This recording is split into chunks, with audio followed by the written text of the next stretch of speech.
Good evening, everybody, from a wintry Melbourne location. This is episode 138 of the Ask the Coach show, where PingSkills helps you improve your table tennis. Now, 138 is the sum of 4 consecutive primes, 29, 31, 30, 27, and 41. Okay, don't know why I got that order, but anyway, it's an exciting fact. I hope you enjoyed it. Now, the 2015 ITTF Australian Open concluded over the weekend, so we'll be discussing the results and talking about the best moments. And in the questions, we'll discuss superstitions, return boards, and joining a club. I'm Jeff Plum, and as always, Super Coach Alois Rosario is here with me to answer your questions. Welcome, Alois. Good evening, Jeffrey, and another great fun fact about those numbers. Isn't that great? I love it. It is indeed. Now, we were up at sunny Gold Coast just over the weekend, and now we're back in wintry Melbourne weather. Not quite as nice, is it? Yeah, the weather was definitely a little bit nicer up on the Gold Coast. So if anyone planning a holiday to Australia, don't head to Melbourne right now at this time of year. Head up north, Gold Coast, and further. Beautiful weather. Well, yeah. Not beautiful, but yeah, warm anyway. Warmer. Indeed. So the Australian Open, it was pretty exciting stuff, and we were lucky to be commentating on the matches. So you can all check out our great commentary at the ITTF website and click on ITTV, and you'll find the Australian Open there to watch some really exciting matches. Yeah, and I think it also went live to a few countries as well. So so hopefully you've already got it, and if you haven't already got it, I think there's quite a few other countries that are going to take the feed delayed. So you might get a chance to see some of that as well. Yeah, so why don't we go through some of the results and some of the exciting moments, Alois? Yeah, well, it was great. I'm just going to have a look at the results to refresh the memory. But so the men's singles final was Jung Young Sik, the Korean, and Kwon Kit Ho from Hong Kong. Really entertaining match. Good modern table tennis. Jung Young Sik's got a ridiculously good backhand, flicky backhand, and also his return of serve was great. So just getting in and utilising the wrist and really ripping up the back of the ball on his return of serve. Loved it. And he was so brave, in the points. He was just in there and just spinning hard whenever he got the opportunity. Had Kim Taek-soo in his corner, which for me was good because I did, grow up watching Kim Taek-soo and had a chance to play him once in Australia as well. But Jung Young Sik sort of was almost the modern bravery of Kim Taek-soo. Kim Taek-soo used to just get around and use his forehand everywhere and just go for it, whereas Jung Young Sik is in the middle of the table playing backhands, but still same mental attitude, really going after the ball, spinning the ball hard whenever he got a chance. So really, really nice to see. And his opponent, Kwon Kit Ho, similar, just really, really beautiful forehand. Such a sweet forehand topspin. And, whenever he got the opportunity, it just made it hard for whoever he was playing. So the other thing that surprised me, Jeff, was the number of left-hand, right-hand matches we saw during the day. I haven't actually gone back and tallied it up, but I don't think there were too many matches where there were two right-handers involved. And there were none with two left-handers either. So, the number of left-hand, right-hand matches, that was the most common match, definitely. And in that men's final, I thought that the big difference was Jung's backhand, just a little bit faster and a little bit more powerful. Like you said, it's not a huge stroke in terms of the length of the stroke, but the power he generates is amazing. It's great whippy backhand. And the other big difference was how well Jung returned Ho's serve. In the quarterfinals and semifinals, Ho won a lot of points off his serve, but Jung counteracted that with some great, backhand side spin flicks and just good returning in general. Yeah, so we talked a lot about the backhand side spin flick, but when we look at it too, like it's almost just a straight top spin half the time as well. So there isn't as much curve as some of the other players, some of the Chinese players and things. But he's just really ripping up the back of the ball and just utilizing his wrist. Love it, love it. And then just got himself into a good position after that backhand flicky ball. Then he was then ready to play his backhand top spin or pound his forehand when he got the opportunity as well. So yeah, so that was good. And then in the women's singles, Alois, another big match, and Ai Fukuhara, one of the most popular players in the world and especially in Japan, was out in Australia, and great to see such a popular player here in Australia. Yeah, it certainly was. So Ai Fukuhara, we saw the semi where she beat Hyun Jong Moon from Korea 4-0, and just looked so superb in that match. Just Moon is a penhole player with a Japanese penhole style, so only using the forehand side. So Fukuhara was able to just outplace her beautifully, just keep it into her backhand corner when she tried to pivot, play down the line to the forehand.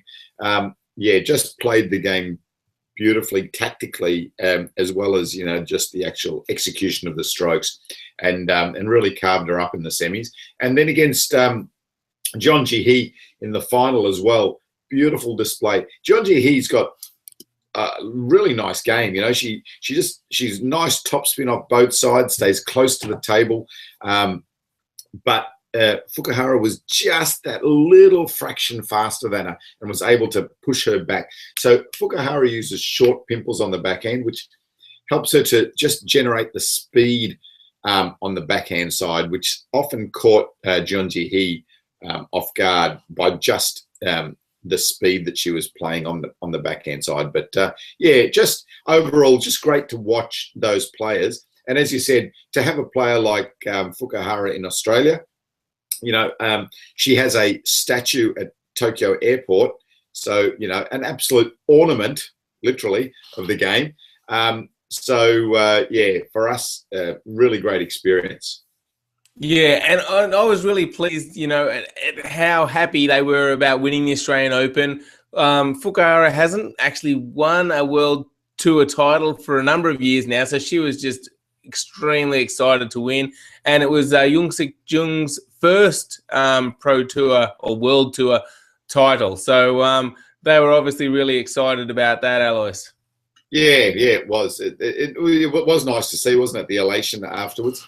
And this is something that we've talked about before, about world table tennis, and just how a lot of the players don't do themselves justice by their reaction after the match. Often it's just the walk up, dead fish handshake, and they walk off.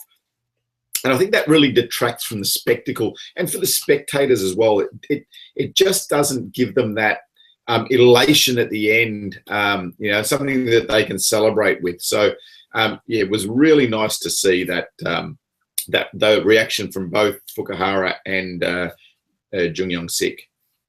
Indeed, yeah, that was my favourite moments when both of those players were winning, and just their celebrations afterwards. Great to see. We didn't get a chance to see Mima Ito because she crashed out a little bit earlier, but good news for Mima Ito. She's now in the top 10 in the world. So she's broken into the top 10, which is just fantastic. Brilliant. At 14 age. Indeed. Now, have we got any fun facts from the Australian Open? Oh, I reckon we can find some fun facts on Spinify, Jeffrey. Yep. So I'll have to just go into some fun facts. Let's go with the women's. Let's go with the women's singles fun facts. Just going to go down to them. So, biggest losing scores. Jan Fang Lei, our own Australian player, actually won 7 more points than her opponent, but still lost the match. 7 points. That is huge, isn't it? That's nearly a whole game. It's a big differential, isn't it?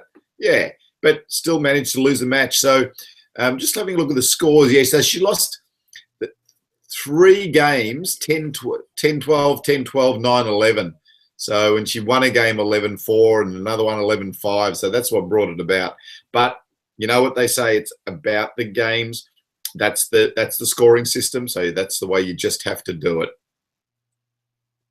There you go. Very interesting stuff. I'm just going to have a look at some fun facts in the men's singles, Jeff, and see if I can find some there. Men's singles. So Cedric Nuitink, we were shown how to say that properly. Hopefully I got that right. Now, Cedric Nuitink won 1 extra point than his opponent as well. And he's the only one in the men's singles draw that won more points than his opponent but lost the match against Shui Heng Lam. So, yep. There you go.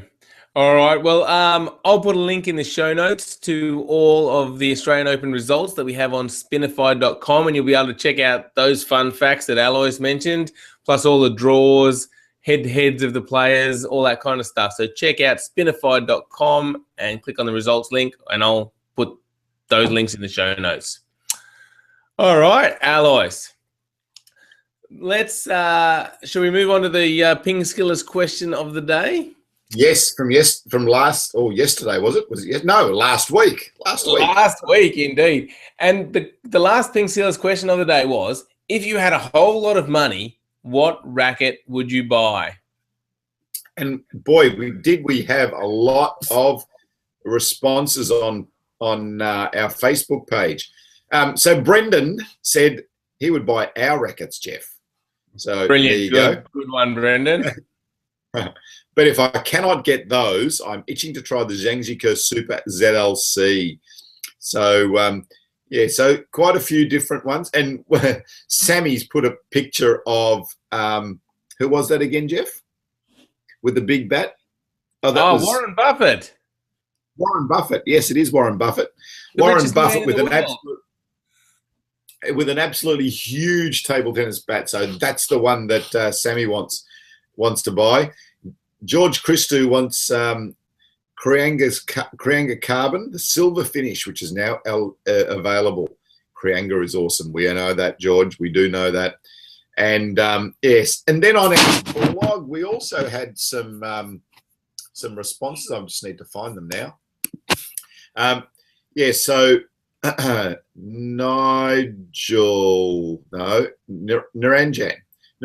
said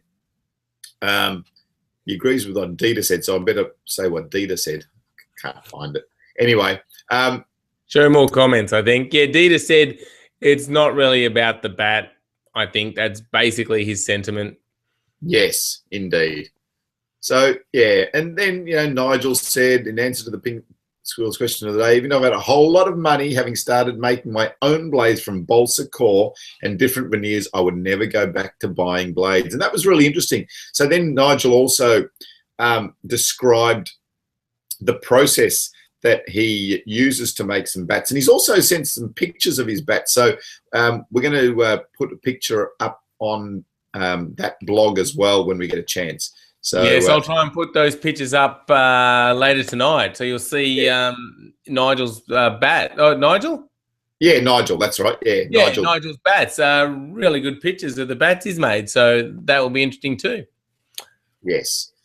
So yeah, so lots of different ideas from people, and yes, but Dita said if I had a whole lot of money, I would start working 4 out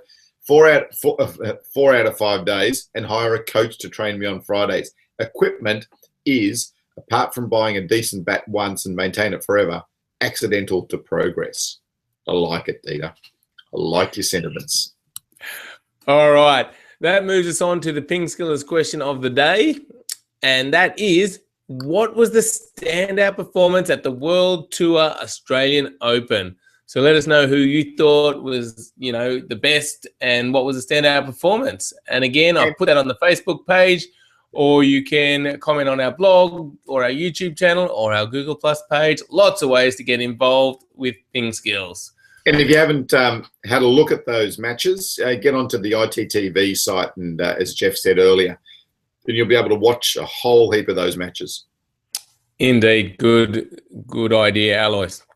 All right, on to the questions. First up, a question from Nigel, who says, what superstitious ritual prior to a match helped you play your best?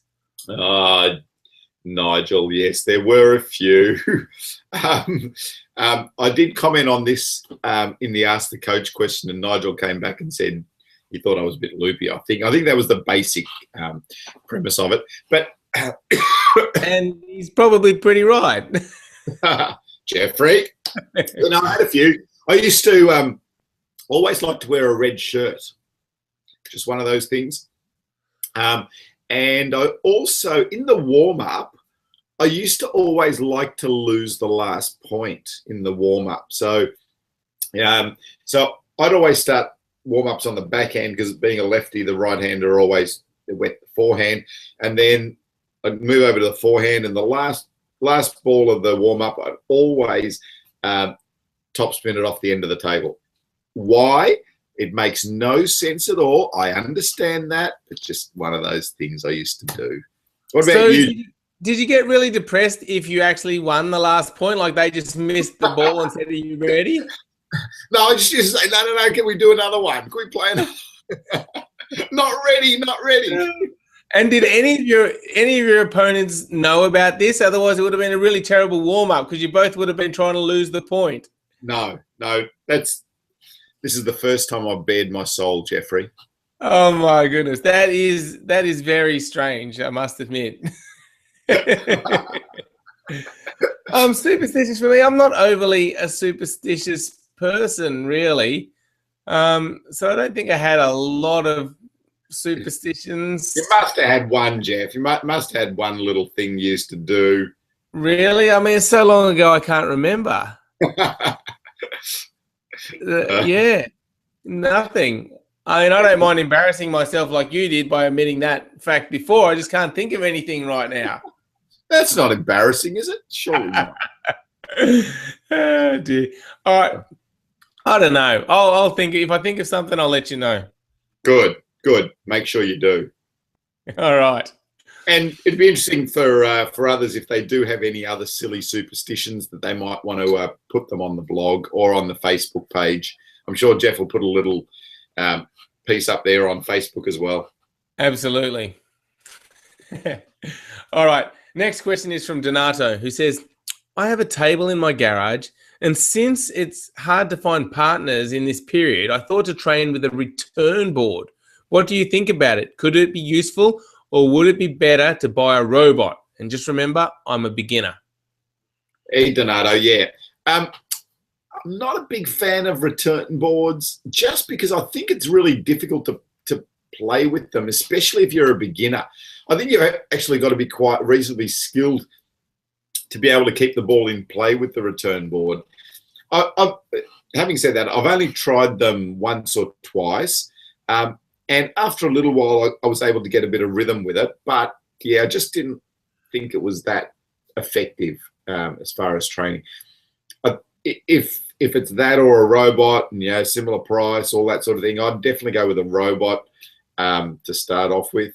But, yeah, I mean, there is no substitute for a practice partner. But as we got a lot of feedback from a lot of you, sometimes practice partners just aren't available. So I would, if you had the option, I'd go with a robot ahead of the return board.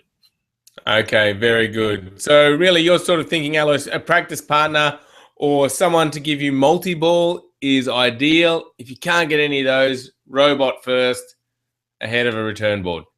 Yeah, that would be my order of preference, yes. All right, got it. All right, thanks for the question, Donato. Hopefully that helps you out and you're able to, get some good practice moving forward. All right, Miguel says, I love playing table tennis, but I only play at my school. I have no table at home and now on vacation will not play much. I have a park with tables near me. Do you recommend I go there or sign up at a club? What do you think of the clubs? Miguel, always go the club. We really like getting players to start to join clubs because in clubs, you're going to start to meet different players. You'll get a chance to practice, perhaps. There may even be coaches there, all that sort of thing. So, yeah, definitely go to the club. So Miguel also mentioned that he's in Porto, I think. Yeah. And he asked whether I knew about the clubs there. I don't know much about the clubs in all the different locations, but it's worth checking it out. Just head down to a club, see what it's like. Yeah, if you can find some partners to play with, fantastic. Yeah, exactly. And I think hopefully if the club's got, a range of players, you're going to be exposed to all different styles, all different ages, types of playing, different equipment. You're just going to learn so much. It's going to be a great, enjoyable experience. So, yeah, see if you can find a club and get on down there. We highly recommend it. All right, Alois. Diodonna has just jumped on and asked us a question using the Google Plus Q&A button. And he said, "Hi, dearest Jeff and Alois. What kind of muscle exercises do you recommend for a topspin-oriented player?" Yeah, so Diodonna, the most important thing, and we talked a little bit about this, well, I don't know, last week perhaps, about what's the most important muscles. And for me, it's definitely your legs, your quads are the key there. So exercises around that are important. But, I mean, firstly, you need to think about just doing some general strengthening work with the whole of your body. But then if you're trying to think about specifics, if there's only one muscle that you want to or can work on, then definitely legs and quads, because that's where your power comes from as a topspin player, as a defender, for everyone. That's where your speed as well. So your speed for moving. So, yeah.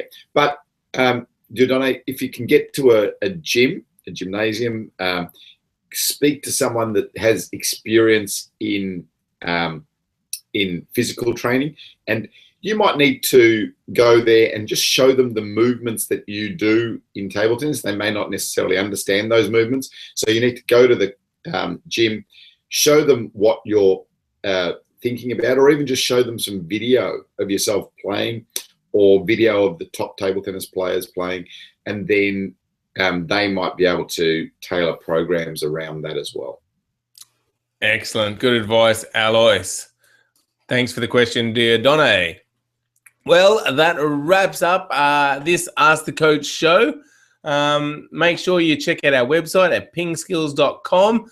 We got lots of great information on the website. I'm about to cough. Hold on one second. And we haven't talked about the competition. Oh, yes. Let's talk about the competition. Yeah, so we did run a competition with the Australian Open to pick the winners, but unfortunately no one picked the winners. So we will have to have a little bit of a think about it overnight, and we're thinking of perhaps increasing the prize and rolling it forward to the Japan Open. So that's our thoughts at this stage. It is indeed. So stay tuned for more information about the competition. And in the meantime, check out pingskills.com. If you haven't already, sign up there for your free account. You'll get access to our free newsletter with lots of great tips. You'll be able to comment on our blog, ask Alois any questions using the Ask the Coach page, comment on questions, really get involved with the site. So, yeah, go to pingskills.com and sign up for your free account today. Thank you, everybody, for watching the show, and thank you, Alois, for all your words of wisdom. Yeah, thanks, Jeff, and it was great commentating on the weekend with you, and if you get a chance, check out our commentary. It's reasonable. Hit some like buttons or something. I don't know. Yeah, do all that kind of stuff. Sounds good. And a big thanks to the ITTF for inviting us up to commentate, and a big congratulations to them on a great event. See you all tomorrow. Bye.